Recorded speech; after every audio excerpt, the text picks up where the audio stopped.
काम करने से, डेली थोड़ा थोड़ा काम करने से हम लोग ग्रो करते हैं, हम आगे बढ़ते हैं और ऐसे ही हमें सक्सेस मिलती है एट लास्ट।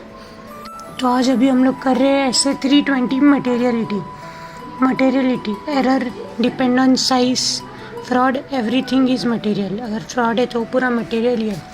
अगर मटेरियल है उसके सिग्निफिकेंट कैसे दिखेंगे? मिसस्टेटमेंट अगर एरर है, छोटा स्मॉल एरर तो not material, big error it is material.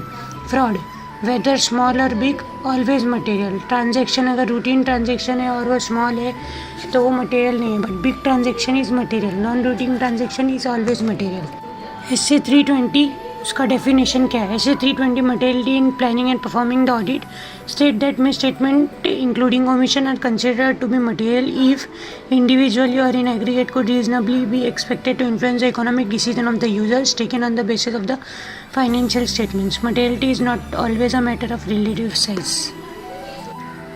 Next topic, materiality in planning and performing an audit. Auditors की रिस्पॉन्सिबिलिटी क्या है? The concept of materiality is applied on both planning and performing, मतलब rap and fap दोनों में आएगा। Planning and performing the audit and in evaluating the misstatement on the audit of the financial statement and in performing the opinion in the auditors report. फिर वापस वही बोल रहा है कि ऐसे 320 डील करता है, उसकी रिस्पॉन्सिबिलिटी है प्लानिंग परफॉर्मिंग में ये सब।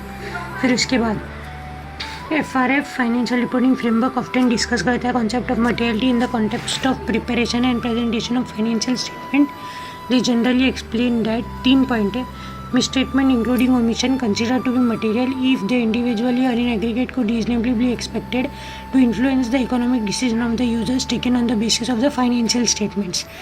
Judgment about materiality are made in the light of the surrounding circumstances and are affected by the size and nature. वो size और nature के ऊपर affect होते या फिर combination of both.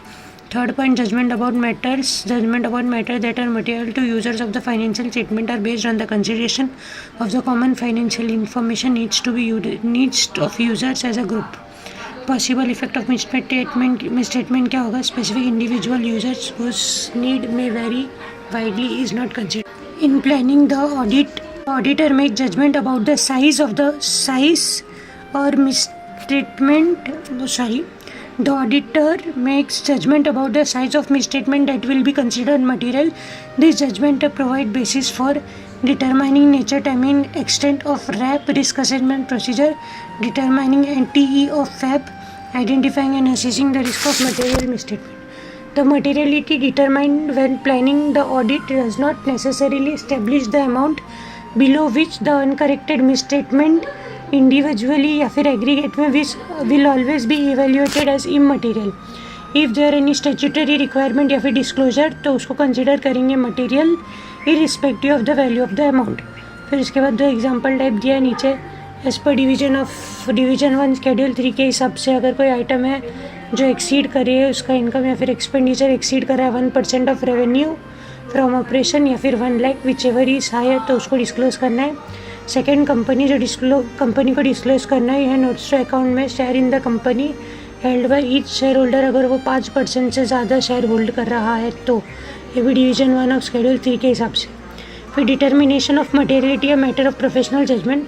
ऑडिटर का determination materiality is a professional judgment and is affected by the auditor's perception of the financial information. It is reasonable for the auditor to assume that, मतलब वो auditor ये सब assume करेगा कि हम लोग जो पढ़ने वाले हैं, हम लोग नहीं मतलब तुम लोग जो पढ़ने वाले हो तुम लोग को ये चीज़ का नॉलेज रहेगा। 4 पॉइंट, उसके पास रीजनेबल नॉलेज है बिजनेस का, अंडरस्टैंड करता है फाइनेंशियल स्टेटमेंट को, रिकॉग्नाइज करता है अनसर्टेनिटी अगर वो मेजरमेंट के ऊपर है और रीजनेबल इकोनॉमिक डिसीजन ले। तो इसको डिटेल में पढ़ते हैं। Have a reasonable, first point have a reasonable knowledge, मतलब वो एज्यूम करेगा कि यूजर्स के पास have a reasonable knowledge of business and economic decision and accounting and वो willingness to study the information in the financial statement with reasonable diligence. Second, understand करेगा that the financial statement are prepared, presented and audited to level of materiality. Third, recognise करेगा uncertainties inherent in the measurement of amount based on the use of the estimate, judgment and the consideration of the future event. And fourth point, make reasonable decision on the basis of the information in the financial statement. अब performance materiality, ये है materiality से थोड़ा सा अलग concept, क्योंकि ऐसा होता है ना कि अपन ने इतनी मटेरियलिटी सेट की है, फिर उसके नीचे भी हो सकता है कि छोटे छोटे बहुत सारे अमाउंट मिला के कोई ऐसा बड़ा मिसस्टेटमेंट वगैरह आ रहा हो, तो इसीलिए तो मैं ये पढ़ता हूँ, समझते हैं इसको। Practically it is difficult for the auditor to designing the test to identify the individual misstatement. It is likely that misstatements are material in aggregate. It takes us to concept of the performance materiality. It means that the amount or amounts set by the auditor at less than the materiality for the financial statement as a whole to reduce to an appropriate low level the probability that the aggregate of uncorrected plus undetected misstatement exceeds the materiality for the financial statement as a whole. फिर उसके बाद next point, मतलब कि second point के पहले मतलब बता देता हूँ कि अगर इसका मतलब ऐसा हम लोग मान रहे कि अनकरेक्टेड प्लस अनडिटेक्टेड जो मिसस्टेटमेंट है वो एक्सीड करे मटेरियलिटी से, ये चांसेस बहुत ज़्यादा कम हो जाते हैं अगर हम लोग परफॉर्मेंस मटेरियलिटी का कॉन्सेप्ट अप्लाई करते हैं. तो performance materiality is set as a value lower than the overall materiality. It lower the risk of the auditor will not be able to identify the misstatements that are material when added together. ये मैं बोल रहा था अभी. फिर next topic, determining materiality and performance materiality when planning the audit. While establishing the overall audit strategy, auditors shall determine materiality as a whole. If any specific circumstances of the entity there is one or more particular class of transaction, account balance, disclosure मतलब कि assertions for which the misstatement of lesser amount than the materiality for the FS as could be reasonably be expected to influence the economic decision of the users taken on the basis of the financial statement.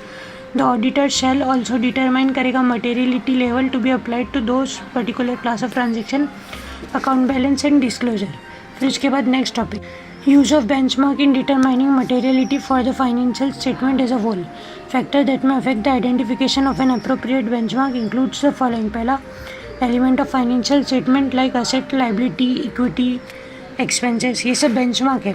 Second, फिर उसके benchmark मतलब benchmark topic उसके अंदर first point हुआ. फिर second point, whether there are item on which the special attention of the users of particular entities financial statement tend to be focused. Example के लिए profit, revenue या फिर net asset. Example revenue in case of startups.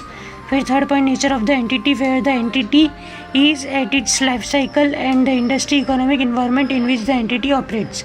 Fourth point, the entities ownership structure and the way it is finance. Example के लिए if an entity is finance only by debt rather than equity, user may be more emphasis on asset and claim on them than on the entities earning. फिर उसके बाद last point, relative volatility of the benchmark. Volatility मतलब वैसा वो stock market में ऊपर नीचे होते रहता है, चेंजेस होते रहते हैं, वो वॉलेटिलिटी. फिर उसके लिए एग्जांपल, अगर प्रॉफिट मेकिंग एंटिटी है तो उसके लिए प्रॉफिट बिफोर टैक्स ले लेने का, प्रॉफिट बिफोर टैक्स ले लो. और अगर पीबीटी ज़्यादा है, प्रॉफिट बिफोर टैक्स ज़्यादा है, तो फिर वॉलेटाइल है, मतलब प्रॉफिट बिफोर टैक्स ज़्यादा है और ज़्यादा वॉलेटाइल है, कभी ज़्यादा कभी कम ऐसा कुछ भी हो रहा है, तो फिर choose another benchmark. Next topic, choose and benchmark relative financial data, prior periods financial result and financial position. First point है ये. सेकंड पॉइंट के लिए prior period to date financial result, financial position. Third, budget and forecast for the current period. Fourth, adjusted for significant changes in the circumstances of the entity. Example के लिए significant business acquisition and relevant changes of condition in the industry और economic environment in which the entity operates. फिर इसके बाद ये next topic important नहीं है, sir ने बोला पर एक बार देख लेते हैं. Determining a percentage to be applied to be a choose and benchmark involve the exercise of professional judgement. मतलब कि यहाँ पे रिलेशनशिप है between the percentage and the choose and benchmark such that percentage applied to profit before tax from the continuing operation will normally be higher than a percentage applied to total revenue. Materiality level for particular class of transaction, account balance or disclosure. Factor that may indicate, ये next topic था, factor that may indicate the existence of one or more particular class of transaction, account balance or disclosure for which the misstatement of lesser amount than the materiality for the financial statement as a whole could reasonably be expected to influence the economic decision of the user taken on the financial statement include the following. मतलब ऐसा है, materiality के assertion के लिए क्या होगा, level of particular class of transaction वो सब बोला है, तो उसके लिए 3 पॉइंट दिया हुआ है. पहला लॉ रेगुलेशन वाला, दूसरा डी की डिस्क्लोजर, तीसरा attention is focused. On the particular aspect of business. तो फर्स्ट पॉइंट, वेदर लॉ या फिर लॉ रेगुलेशन और the applicable financial reporting framework affect करता है यूज़र के एक्सपेक्टेशन को रिगार्डिंग मेजरमेंट या फिर disclosure of certain item like related party transaction है या फिर remuneration of management at TCWG। Second point key disclosure in relation to the industry in which the entity operates. Example के लिए research and development cost pharmaceutical company के लिए।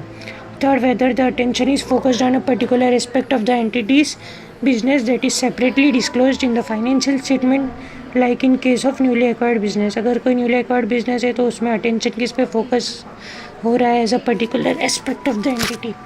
फिर इसके बाद revision in materiality as the audit progress है, मतलब revision कब होगा, या तो चेंज इन सर्कमस्टेंसेस हो गया या फिर न्यू इन्फॉर्मेशन मिली या फिर ऑडिटर की अंडरस्टैंडिंग चेंज हो गई, पहले कुछ और सोच रहा था अभी कुछ और सोच रहा है, उसका पर्सपेक्टिव नया हो गया। एक्चुअल फाइनेंशियल रिजल्ट जो है वो एंटीसिपेटेड, मतलब जो हमने एंटीसिपेट किया था उससे अलग आ रहा है, तो इसमें रिवीजन करना पड़ेगा मटेरियलिटी को। If during the audit it appear as the actual financial result are likely to be substantially different from the anticipated period and financial result that were used initially to determine materiality for the financial statement as a whole, auditor revises that materiality.